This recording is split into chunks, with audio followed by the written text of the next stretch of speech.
والعدالة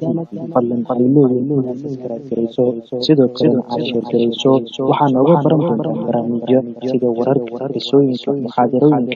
هي كلمان لغو أكرسان واني والعدالة نداها يمر لبات مرسد حاد فلن قليلو سكراتيريسو نعاوى وفدق اللحاد سؤاشنا نعاوى وسؤاشا سقالي استيتناد سؤاشني وحي سو مرتي شيخ عبد القادر سغولي او دعاء كميده مسجد الهدى في فنلان عبد الرزاق سغولي ان شيخ عبد الرزاق wuxuu leeyahay gabadh baa waxay tiri oo iyaga u tagtay waxaan wada soconay wiil kadib waxa ina dhexmaray gogol dhaaf zino waxaan hadda ogaaday inaan leeyahay uur 10 cisho ah wiilkii wuxuu igu yiri aan isxalaashano maadaama waxay leedahay gabadhani maadaama ilmahani caloosha galay ay ku galeen si khalad ah suurgal ma tahay inaan iska soo xaaqo maadaama ay yihiin 10 cisho oo kaliya ilaahina aan uga toobad keeno mana rabo inay caloosheeda ku jiraan ilmo zina ah hadii aan rabno inaan hadda isxalaashanana hadii aan rabno inaan hadda si xalaal ah isu guursano ma isu guursan karnaa jazaakallahu khayran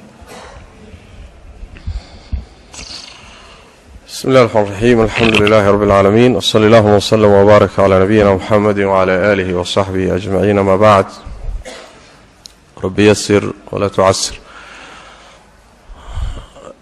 سؤاشاس وعيت المامي سارمتي نستيجد حن خراد آخرية أدوم با قبصنا يسا روحا كفض ضاده zinada ceeb adduunka ah iyo aakhiro laga yaabo in loo ciqaabo saas daradeed in aad looga fogaado zinada iyo asbaabta keenaysa ayay darsi u tahay oon ka faa'iideysanayna qodobka labaad ilmuhu haddii uu uurka galo oo xayawaanka manida la socda iyo ukunta hooyo ay isgaadhaan oo isla falgalaan inaan la soo ridi karin marxaladu dooni ha joogo bilow ha ahaado dhexda ha maro nafta ha lagu afuufo inaan la soo ridi karin marxalana ayaa wuxuu yahay madhabka jumhuur ahli cilmi ama culimada badankood ay qabaan maalikiyada xanafiyada qaar kamida shaafiiciyada ay madooda rag kamida maraya sida al-imam al-Ghazali ibn Hajar al-Haytami al-imam al-Izz ibn Abd salam iyo xanaabilada ay madooda qaar kamida nasaas rajaxayaan sida al-imam ibn Rajab ibn al-Jawzi Sheikh Islam ibn Taymiyyah waana madhabka ahlu dhaahirka ama dhaahiriyada bimaana hatta afartan bari inta ka horeysa tobanka bari oo horeysa waqtigu dooni ha ahaade inaan la soo ridi karin ayay culimadaasi qabaan waana sida saxda ah waxa kale oo sida qaba hay'at kibar ulama mamlaka al-arabiyya saoudiya culimada saoudiga waxana adillada loo daliishado intaan arkay ila fiican xadiidka fi sahih muslim ku yaala nabiga sallallahu alayhi wasallam waxa la weydiiyay azligu waa in biyuhuba intaynan gaadhin hooyada minkeeda in xubinka taranka la soo saaro banaanka biyaha lagu daadiyo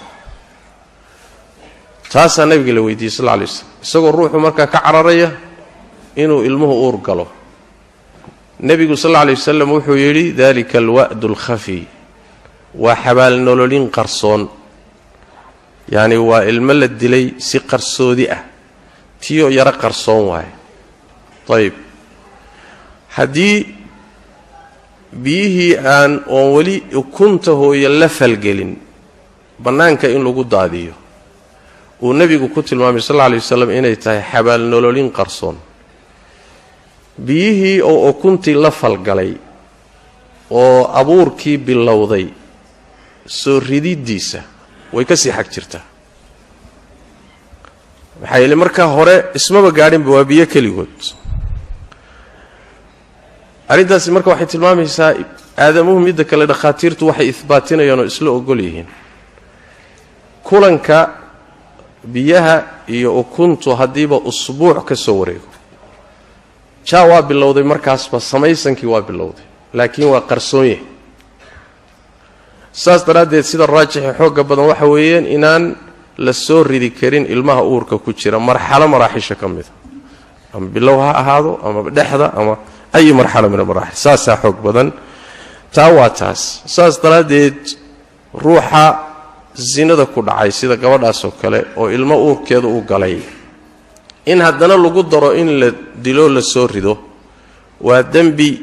haddana dembi kale lagu saxayo waa saas daraaddeed arrintaasi ma bannaana kow su-aasha waxaa ka mid a iyadoo uur leh oo ilmihii uurkeeda ku jiro ma la guurin karaa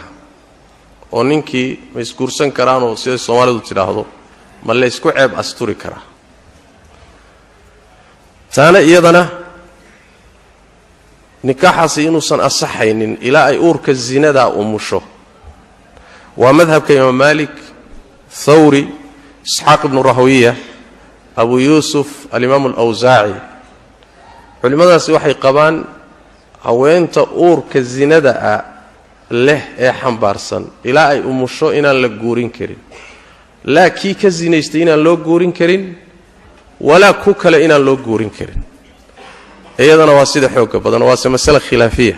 oo imaamu shaafici iyo culimaa qabta in guurku uu guntamayo taana waa midda amaa markay umusho kadib oo ilmuhu bannaanka yimaado ama iskiiba u dhinto laga yaabo inuuba uurka ku dhinto markii caloosheedu bannaanaato kadib ma isguursan karaan jawaabtu waa haa cinda aljumhuur guurkoodu waa asaxayaa labadaa kala zinaystay ee aynan uur zina lahayn in guurku isu qabanayo qaybo saxaabada ka mida qaba iyo taabiciinta waana madhab imaamu thawri shaafici waana sida uu rajaxayo alimaam ibnu lmundir calayhim raxma jamiican bimacnaa way isguursan karaan haddii ay umusho oo alkhabiiaatu lilkhabiiiin waalkhabiiuuna lilkhabiiaat